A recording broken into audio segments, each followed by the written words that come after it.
Hello students. Shri Ratanlal Kamlal Patni राजकीय स्नातकोत्तर महाविद्यालय किशनगढ़ के YouTube channel CCE Raj Kishangarh पर आप सभी का स्वागत है।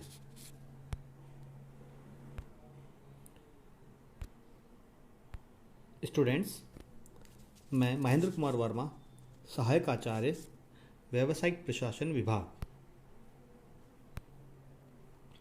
स्टूडेंट्स, आज हम बीकॉम पार्ट थर्ड की paper first principle of marketing विपणन के सिद्धांत के अंतर्गत विपणन मिश्रण के घटक अथवा तत्व, एलिमेंट्स और कंपोनेंट्स ऑफ मार्केटिंग मिक्स पर डिस्कशन करेंगे।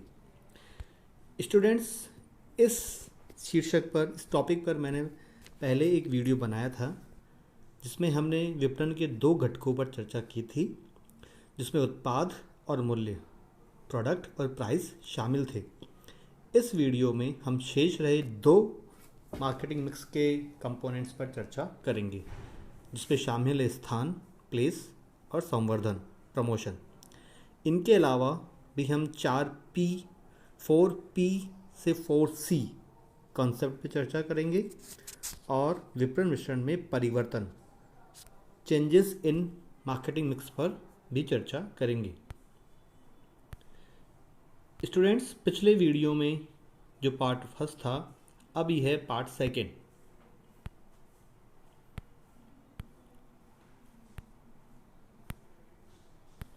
स्टूडेंट्स, विपणन मिश्रण के घटक और तत्व, जैसा कि मैंने पिछले वीडियो में बताया था, जो सर्वथा प्रचलित है, मैकार्थी ने जो घटक दिए थे, उत्पाद, मूल्य, स्थान और संवर्धन। शुरुआत के जो दो घटक है उनमें हम डिस्कस कर चुके हैं हमारे पिछले वीडियो में। इस वीडियो में हम स्थान और संवर्धन, प्लेस और प्रमोशन पर चर्चा करेंगे। स्थान या वितरण मिश्रण, प्लेस और डिस्ट्रीब्यूशन ऑफ मिक्स। विपणन मिश्रण के स्थान घटक को कुछ विद्वान वितरण घटक या मिश्रण के नाम से भी संबोधित करते हैं। प्रत्येक विपणन प्रबंधक को अपने उत्पाद के वितरण संबंधी नीतियों एवं प्रक्रियाओं को भी निर्धारित करना पड़ता है। स्टूडेंट्स, विपणन प्रबंधक स्थान या वितरण मिश्रण में उन सभी नीतियों, व्यूह रचनाओं एवं प्रक्रियाओं को सम्मिलित किया जाता है जिनकी सहायता से उत्पादों या सेवाओं को उत्पादक से उपभोक्ताओं तक कुशलतापूर्वक पहुंचाया जा सकता है। हम इसको ऐसा भी समझ सकते हैं कि उन सभी नीतियों, व्यूह रचनाओं एवं प्रणालियों को सम्मिलित किया जाता है जिनकी सहायता से मध्यस्थों, जैसे मध्यस्थों में शामिल होते हैं थोक व्यापारी, फुटकर व्यापारी, मध्यस्थों की सहायता से उत्पादों के भंडारण, परिवहन आदि का कुशल प्रबंध किया जा सकता है। स्टूडेंट्स, मार्केटिंग मिक्स में या अपन विपणन में कह सकते हैं कि स्थान का बहुत इम्पोर्टेंस होती है। आपका जो माल जब आप बेचोगे या जब आप सर्विस दोगे, वो स्थान कहाँ पर है, वो मध्यस्थों के कितना पास है या कितना दूर है, या ग्राहक वहाँ तक किस माध्यम से पहुँच सकते हैं। अगर ग्राहक इजीली आपके उस स्थान तक पहुँच सकते हैं तो डेफिनेटली आपकी जो प्रोडक्ट की या सर्विस की जो सेल है वो कॉम्पिटिटर से ज़्यादा होगी। विपणन प्रबंधक वितरण नीतियों को निर्धारण करते समय प्राय दो घटकों का हमेशा ध्यान रखते हैं। वो दो घटक हैं, वितरण वाहिकाएं या मध्यस्थों संबंधी घटक, दूसरा है भौतिक वितरण या परिवहन संबंधी घटक। स्टूडेंट, वितरण वाहिकाएं या मध्यस्थों से तात्पर्य उन मार्गों या मध्यस्थों से है या मीडिएटर से है जिनके माध्यम से उत्पादों को उत्पादक से उपभोक्ता तक पहुंचाया जाता है। किसी भी विपणन को या विपणन का जो अपन कह सकते हैं कि जब तक जो उत्पाद है, कोई भी फर्म या संस्था उत्पाद बना लेती है, जब तक वो उपभोक्ता तक नहीं पहुंचेगा उसे हम कंप्लीट नहीं कह सकते, जब तक उपभोक्ता पहुंच जाए और उस उत्पाद से वो संतुष्ट हो जाए। इन मध्यस्थों में थोक व्यापारी, फुटकर व्यापारी सम्मिलित होते हैं जिनका बहुत ज़्यादा इम्पोर्टेंस होती है। स्टूडेंट, उत्पादों के भौतिक वितरण में जो दूसरा जो पॉइंट है भौतिक वितरण में अनेक क्रियाएं सम्मिलित हैं जिनमें उत्पादों के परिवहन, ट्रांसपोर्टेशन, भंडारण, स्टोरेज, पैकिंग इत्यादि शामिल होते हैं। विपणन प्रबंधक को न केवल मध्यस्थों के चयन एवं नियुक्ति तथा उनमें सुदृढ़ आपसी संबंधों के निर्माण हेतु भी कार्य करना पड़ता है। बहुत सी बार आपने देखा होगा कि जैसे आपका जो माल के जो डीलर्स होते हैं वो आपस में भी कभी झगड़ने लग जाते हैं, तो उनके मध्यस्थों के बीच में जो संबंध है उनको भी एक वितरण प्रबंधक को हमेशा तवज्जो देनी चाहिए, उन्हें मेंटेन करना चाहिए, ताकि वो आपस में ना झगड़ कर आप, क्योंकि जब वो आपस में झगड़ते हैं तो उसका जो नुकसान होता है उस प्रोडक्ट को या उस सर्विस को उठाना पड़ता है। स्टूडेंट, नेक्स्ट जो एलिमेंट है वो है संवर्धन या संवर्धनात्मक मिश्रण। स्टूडेंट, प्रमोशन किसी भी एक्टिविटी या किसी भी प्रोडक्ट या सर्विस के लिए बहुत इंपॉर्टेंट रोल रखता है, जिसमें जैसे कि आप देख रहे हैं विपणन मिश्रण एक प्रमुख घटक है। सबसे जो इम्पोर्टेंट घटक अगर किसी भी प्रोडक्ट के लिए होता है वो प्रमोशन एक्टिविटी ही होती है। संवर्धनात्मक मिश्रण घटक, इस घटक में वे सभी क्रियाएं सम्मिलित हैं जिनकी सहायता से समाज एवं लोगों को किसी संस्था एवं उसके उत्पादों या सेवाओं के संबंध में सूचना दी जाती है तथा उन्हें उन उत्पादों अथवा सेवाओं को क्रय हेतु प्रेरित किया जाता है। स्टूडेंट, प्रमोशन से ही कोई भी फर्म या कंपनी है वो उपभोक्ताओं को उत्पाद तक या सर्विस तक खींचकर लाती है। वो ऐसा माहौल क्रिएट करते हैं या आपको ऐसा प्रेरित करते हैं, इस हिसाब से प्रेरित करते हैं कि आप उस उत्पाद को या सेवा को क्रय हेतु लालायित हो जाते हैं, ऐसे प्रेरित हो जाते हैं कि वो आपको वो वस्तु चाहिए ही चाहिए। जैसे आपने देखा होगा कि पुराने ज़माने में जो आपके गली मोहल्ले हैं उसमें आइसक्रीम बेचने वाला आता था, तो वो घंटी बजाता है, घंटी भी एक तरह से उसका प्रमोशन ही है। वो लगातार घंटी बजाता है ताकि बच्चे उससे प्रेरित हों उस घंटी से और वो आइसक्रीम को खरीदने के लिए प्रेरित हो जाएं या लालायित हो जाएं और वो उस चीज़ को खरीद लें। स्टूडेंट, संवर्धनात्मक मिश्रण घटक में निम्नलिखित जो क्रियाएं हैं ये सम्मिलित की जाती हैं, जिसमें है विज्ञापन। प्रमोशन एक्टिविटीज़ में तरह तरह की ये जो क्रियाएं हैं वो सम्मिलित की जाती हैं, जिसमें विज्ञापन, एडवर्टाइजिंग बहुत इंपॉर्टेंट रोल रखता है। आपने देखा होगा कि बहुत से बड़े बड़े ब्रांड बॉलीवुड सेलिब्रिटीज़ को, क्रिकेट के जो स्टार्स हैं या जो अदर जो सेलिब्रिटीज़ हैं उनको अपनी चीज़ को एंडोर्स करने के लिए उनके ब्रांड एम्बेसडर नियुक्त करते हैं, ताकि वो उन वस्तुओं का या उन सेवाओं का विज्ञापन करते हैं और ग्राहक उन सेलिब्रिटीज़ को देखकर इसमें उन चीज़ों को खरीदने के लिए जल्दी प्रेरित होते हैं। जैसे आपका अगर कोई फेवरेट स्टार, बॉलीवुड स्टार या क्रिकेट स्टार है, अगर वो किसी चीज़ का विज्ञापन करता है तो डेफिनेटली हम उस चीज़ को, या उपभोक्ता अगर उससे प्रेरित है या इंस्पायर है, तो वो उस वस्तु को भी खरीदने के लिए लालायित हो जाता है। विज्ञापन में टीवी के माध्यम से, अखबार के माध्यम से या होर्डिंग्स के माध्यम से कई तरह से इंडोर या आउटडोर एडवर्टीजमेंट होती है। दूसरा है व्यक्तिगत विक्रय या विक्रय कला। व्यक्तिगत विक्रय मेन टू मेन विक्रय इसमें अपन किया जाता है। आदमी डोर टू डोर जाके सर्विस करता है और अपनी सेल्स जो उसकी कलाएं हैं या उसको जो बेचने की जो उसकी जो कम्युनिकेशन की जो स्किल है उसके बिहाफ पे वो माल को या सेवा को बेचता है। प्रचार यानी पब्लिसिटी। प्रचार और विज्ञापन दोनों डिफरेंट चीज़ें हैं। प्रचार पेपर के या टीवी के माध्यम से होता है, जैसे आपने देखा हो प्रेस कॉन्फ्रेंसेस होती हैं, प्रेस रिलीज होती हैं, इसमें भी टीवी का और अखबार का सहारा लिया जाता है, लेकिन ये फ्री, मतलब उसके अंदर पैसा उतना खर्च नहीं होता, उसके अंदर किसी सेलिब्रिटीज़ को नहीं बुलाया जाता। एक कंपनी जो होती है वो प्रेस रिलीज़ करके अपना प्रचार कर देती है, दीवारों को पुतवा के कर देती है। बहुत से ऐसे तरीके हैं जिसमें उसके पैसे कम खर्च होते हैं। मीडिया से प्रेस कॉन्फ्रेंसेस करवाती है तो उसमें उसके उतने पैसे खर्च नहीं होते जितने कि विज्ञापन में खर्च होते हैं। फिर है विक्रय संवर्धन, सेल्स प्रमोशन। सेल्स प्रमोशन में बहुत सी एक्टिविटीज़ शामिल होती हैं, जैसे फ्री नमूने डिस्ट्रीब्यूट करना, छूट देना, ग्राहकों को अलग अलग तरह की के प्रेरित करने के लिए उन्हें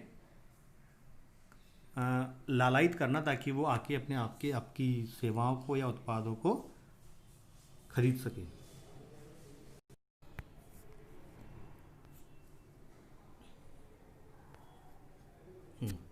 स्टूडेंट्स, अगला है जनसंपर्क, मतलब पब्लिक कांटेक्ट करना। आप डोर टू डोर जाके अपनी जो प्रोडक्ट है या सर्विस है उसके बारे में आप उपभोक्ताओं को बताते हैं, उन्हें जागरूक करते हैं। अगला प्रत्यक्ष विक्रय, डायरेक्ट सेलिंग, टेली विपणन, टेलीफोन से जो फ़ोन होता है, इंटरनेट विपणन, और आप जब इंटरनेट यूज़ करते हैं या फेसबुक यूज़ करते हैं या कोई भी यूट्यूब चैनल यूज़ करते हैं तो उस पर भी विज्ञापन शो होता है। टेली विपणन आप जानते हैं, आपको टेली कॉलिंग की जाती है, जैसे फाइनेंस के रिगार्डिंग कि आपको कोई लोन चाहिए, क्या कोई वस्तु आपको चाहिए, किसी में कोई रिबेट आई है तो आपको फ़ोन के माध्यम से सूचना दी जाती है। स्टूडेंट, इन सब ये जो चीज़ें हैं, संवर्धन मिश्रण के जो घटक हैं, ये क्रियाएं बहुत ज़्यादा इम्पोर्टेंट होती हैं। विपणन प्रबंधक को ऐसी नीतियाँ या एवं व्यूह निर्धारित करनी चाहिए जिनकी सहायता से संवर्धनात्मक मिश्रण की प्रत्येक क्रिया या उसमें प्रत्येक घटक को संवर्धनात्मक आंदोलन के साथ प्रभावी रूप से समायोजित किया जा सके। ये जो व्यू रचना है उसमें उत्पाद के जीवन चक्र की अवस्था के अनुरूप होनी चाहिए, क्योंकि अगर आप कोई मिश्रण का या कोई घटक का आप समायोजन करते हैं तो ऐसा ना हो कि उस उत्पाद का जीवन चक्र ही समाप्त हो जाए, उस उत्पाद की कोई ड्यूरेबिलिटी नहीं रहे उपभोक्ता के लिए, तो फिर वो उसको परचेज भी नहीं करेगा। अगला जो पॉइंट है वो है संवर्धनात्मक मिश्रण की मिश्रण क्रियाओं का चयन करते समय किन किन बातों का ध्यान रखना चाहिए। एक विपणन प्रबंधक को हमेशा उन बातों का ध्यान रखना चाहिए कि वो अपना जो प्रमोशनल एक्टिविटीज़ है वो किस हिसाब से या किस माध्यम से कर रहा है, तो उसमें किन किन बातों का वो ध्यान रखेगा। सबसे पहले है संदेश की प्रकृति, क्या आपका मैसेज है वो उसकी का नेचर क्या है। दूसरा है लक्ष्य, आपके टारगेट क्लाइंट कौन से हैं, श्रोता, सुनने वाले, दर्शक, पाठक, वो किस हिसाब से हैं, मतलब आप अपना जो एडवर्टीजमेंट या आपका जो प्रचार है वो किस तरह से कर रहे हैं, टीवी के माध्यम से, अखबार के माध्यम से, होर्डिंग्स के माध्यम से, इन सब चीज़ों का आपको ध्यान रखना पड़ता है। संदेश देने के समय का वातावरण, मतलब आपका जो प्रोडक्ट है वो किस एनवायरनमेंट या किस टारगेट पॉपुलेशन के अकॉर्डिंग है या किस टारगेट क्लाइंट्स के अकॉर्डिंग है, उन सब का वातावरण को भी आपको ध्यान रखना पड़ेगा। क्योंकि आप जैसे कि आप जानते हैं कॉफ़ी का जो यूज़ है वो मैक्सिमम साउथ की तरफ ज़्यादा होता है, तो आपने देखा होगा कि इस तरफ राजस्थान वाला जो इलाका है, पश्चिम वाला इलाका है, वहाँ पे कॉफ़ी का एडवर्टाइजमेंट अगर आप ज़्यादा करेंगे तो वहाँ पे आपको टारगेट क्लाइंट आपको नहीं मिलेंगे। दूसरा है संदेश संप्रेषण का माध्यम, कि आपका जो आप संदेश देना चाहते हैं, जो कम्युनिकेट करना चाहते हैं, उसका माध्यम क्या है, किस माध्यम के द्वारा आप संदेश को उपभोक्ताओं तक पहुंचाना चाहते हैं। स्टूडेंट, अगला जो है वो है 4P का जो कॉन्सेप्ट है। एक रॉबर्ट लॉटरबॉर्न नाम के एक जो विद्वान हुए हैं, उन्होंने मार्केटिंग के 4P का जो कॉन्सेप्ट है उसको 4C से उसकी तुलना की है या उसको उसमें बताया है। स्टूडेंट्स, उन्होंने कहा है कि जो 4P का जो कॉन्सेप्ट है वो उन्होंने सेलर व्यू का जो माध्यम है उसको ज़्यादा दृष्टिकोण रखते हुए उन्होंने उसको बताया। उन्होंने बोला कि बायर और जो कस्टमर का व्यू है उसमें कम झलकता है, इसलिए उन्होंने 4C का कॉन्सेप्ट दिया। इसके अंतर्गत आप देखेंगे कि जो उन्होंने 4P है उसको 4C से कन्वर्ट करने की कोशिश की है। जैसे उत्पाद जो प्रोडक्ट है उसको उन्होंने बोला है उपभोक्ता समाधान, कस्टमर सॉल्यूशन। दूसरा है मूल्य, उसको उन्होंने बोला है उपभोक्ता लागत, कस्टमर कॉस्ट। तीसरा है स्थान, प्लेस की जगह उन्होंने दिया है सुविधा, कन्वीनियंस। और जो फोर्थ पॉइंट है संवर्धन, उसको उन्होंने संचार, कम्युनिकेशन से रिप्लेस करने के लिए कहा है। विपणन मिश्रण की 4C की अवधारणा इस बात पर बल देती है कि विपणन प्रबंधक को अपने ही दृष्टिकोण अर्थात विक्रेता के दृष्टिकोण को ही ध्यान में रखकर विपणन मिश्रण निर्धारित नहीं करना चाहिए, क्योंकि जो सेलर है या जो माल का जो विक्रेता है उसे हमेशा अपना ही ध्यान नहीं रखना चाहिए, हमेशा कस्टमर का या उपभोक्ताओं को ध्यान में रखना चाहिए। उसे क्रेता का दृष्टिकोण अपनाना चाहिए। बायर का जो कस्टमर का जो व्यू है उसे हमेशा उसको सेंटर्ड हमेशा रखना चाहिए। विपणन प्रबंधक को वे उत्पाद उपलब्ध करने चाहिए जिन उनकी समस्याओं का समाधान कर उन्हें संतुष्ट कर सके। इस प्रकार आप देखेंगे विपणन प्रबंधक को उत्पाद के मूल्य के बजाय उत्पाद की उपभोक्ता को पड़ने वाली लागत पर ध्यान देना, उपभोक्ता को पड़ने वाली जो लागत है, जो कस्टमर कॉस्ट है, उसको ध्यान में रखना चाहिए कि कस्टमर को वो किस कॉस्ट पर उसको तैयार हो जाएगा उस साधन को या उत्पाद या सेवा को परचेज करने के लिए। विपणन प्रबंधक को ये भी ध्यान में रखना चाहिए कि उपभोक्ता या उत्पाद निर्माता विक्रेता के साथ द्विमार्गी संपर्क, टू वे कम्युनिकेशन पर ही हमेशा काम करना चाहिए। कहीं ऐसा ना हो कि केवल आप माल बेचते रहें, कस्टमर के बारे में कोई ध्यान ना रखें या उसकी कोई समस्या है उसका समाधान ना करें। कस्टमर की समस्याओं का समाधान जब तक होता रहेगा, कस्टमर आपके पास या आपसे जुड़ा रहेगा। इसी प्रकार विपणन प्रबंधक को मूल्य निर्धारित करते समय भी हमेशा कस्टमर का ध्यान रखना चाहिए। उपभोक्ता को उत्पाद प्राप्त करने, उपयोग करने तथा उसके व्यवस्थापन करने पर कितनी लागत चुकानी पड़ेगी, इसका हमेशा एक जो विपणन प्रबंधक है या जो फर्म का जो ऑनर है उसको हमेशा ध्यान रखना चाहिए। स्टूडेंट, अब हम बात करेंगे विपणन मिश्रण में परिवर्तन। मार्केटिंग मिक्स में भी एक जो विपणन प्रबंधक है उसको हमेशा परिवर्तन करना पड़ता है। उसके लिए बहुत से उसके कारण हो सकते हैं, स्वेच्छा से भी या कोई ऐसे कारण जो उसके लिमिट में या उसके बस में नहीं है, उसके उसमें नहीं है, उसके अनुसार भी उसको अपने मिश्रण परिवर्तन में परिवर्तन करना पड़ता है। विपणन मिश्रण में समय समय पर और कभी कभी तो निरंतर परिवर्तन करना पड़ता है। ऐसा परिवर्तन एवं समायोजन करते समय विपणन प्रबंधक परिवर्तनों पर विशेष ध्यान देता है, जिसमें सबसे पहला जो पॉइंट है वो है वातावरण के घटकों में परिवर्तन। अगर वातावरण के घटकों में ही परिवर्तन हो जाए तो स्वतः ही एक प्रबंधक को अपने विपणन मार्केटिंग मिक्स में जो भी काम है उसको उस पर चेंजेस करने पड़ते हैं। वातावरण के जो बाह्य वातावरण है, जैसा कि मैंने आपको अपने पिछले वीडियोस में भी बताया था कि एक फर्म या जो कंपनी होती है उसके दो प्रकार के वातावरण होते हैं, इंटरनल और एक्सटर्नल, आंतरिक और बाह्य। आंतरिक वातावरण पे तो कंट्रोल कर सकता है, लेकिन जो बाह्य के जो वातावरण है, जो एक्सटर्नल जो एनवायरनमेंट है, उसके ऊपर उसका डायरेक्ट कंट्रोल नहीं होता। इसमें शामिल हैं सरकार की नीतियाँ, आर्थिक नीतियाँ, सरकारी नियम एवं कानून, बाजार में प्रतिस्पर्धा की स्थिति, देश की जलवायु, देश की राजनीतिक स्थिति एवं शासन व्यवस्था, देश में आर्थिक उदारीकरण एवं भूमंडलीकरण की नीति, प्रौद्योगिकी के विकास की गति, नवीनीकरण एवं नवीन उत्पादों का बाजार में प्रस्तुतिकरण, मूल्य स्तर एवं मुद्रास्फीति। ये जो घटक है वो संस्था के बाहर के वातावरण के घटक हैं, जिस पर किसी भी संस्था के मालिक का या विपणन प्रबंधक का डायरेक्ट कंट्रोल नहीं होता। इसी तरह जो दूसरा जो पॉइंट है वो है ग्राहकों की पसंद एवं वरीयता में परिवर्तन। कब जो ग्राहक होते हैं उनकी पसंद, उनकी फैशन में या उनकी ग्राहकों की पसंद एवं वरीयता में परिवर्तन। ग्राहक भी वातावरण का ही घटक है, किंतु इसे विपणन के संदर्भ में एक पृथक घटक के रूप में समझना अनिवार्य है। वर्तमान में ग्राहकों के पसंद, रुचियाँ, वरीयताएँ बहुत ही तीव्र गति से बदल रही हैं। फलतः वे कभी किसी विशेष किस्म का उत्पाद चाहते हैं तो कभी विशेष रंग, रूप एवं आकार का, कभी वे महंगे उत्पाद के प्रति रुचि दिखाते हैं तो कभी वे न्यूनतम मूल्य का उत्पाद पसंद करते हैं। इतना ही नहीं, ग्राहकों की ब्रांड भक्ति मतलब ब्रांड लॉयल्टी में भी तीव्र गति से परिवर्तन दिखाई देता है। स्टूडेंट, जो कस्टमर है उसकी जो सोच है या उसकी जो फैशन रुचि है वो हमेशा बदलती रहती है।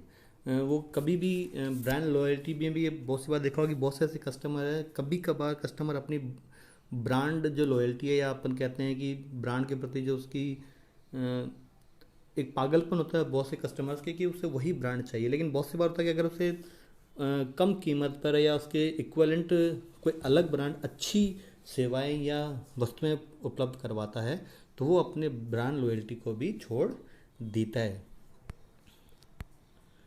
अगला जो है वह है संस्था में परिवर्तन। संस्था के भीतर भी परिवर्तन होते रहते हैं। कभी कभी इन परिवर्तनों के कारण भी संस्था के विपणन मिश्रण में परिवर्तन करना आवश्यक हो जाता है। उदाहरणार्थ, संस्था की उत्पाद रेखाओं की संख्या बढ़ने घटने पर, किसी उत्पाद में उत्पाद बढ़ने या घटने पर, संस्था की प्रतिस्पर्धी नीति में परिवर्तन करने पर संस्था के विपणन मिश्रण में परिवर्तन करना आवश्यक हो जाता है। इस प्रकार आप ये समझ सकते हैं कि जो ये परिवर्तन है, ये जो परिवर्तन प्रत्येक संस्था के विपणन मिश्रण में परिवर्तन करना अनिवार्य हो जाता है। प्रत्येक विपणन प्रबंधक को ऐसे परिवर्तनों पर निरंतर दृष्टि रखनी पड़ती है और अपनी संस्था के विपणन मिश्रण में समायोजन करना पड़ता है कि विपणन मिश्रण में परिवर्तन के समय भी उन घटकों को ध्यान में रखना पड़ता है।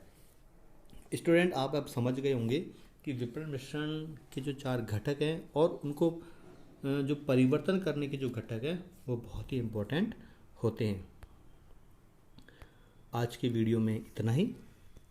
आप राजकीय महाविद्यालय किशनगढ़ के YouTube channel CCE Raj Kishangarh को ज़रूर सब्सक्राइब करें, ज़्यादा से ज़्यादा शेयर करें और अपने जो सहपाठी हैं, जो आपके साथ में जो स्टूडेंट्स हैं, उन्हें भी इसके बारे में बताएं। धन्यवाद।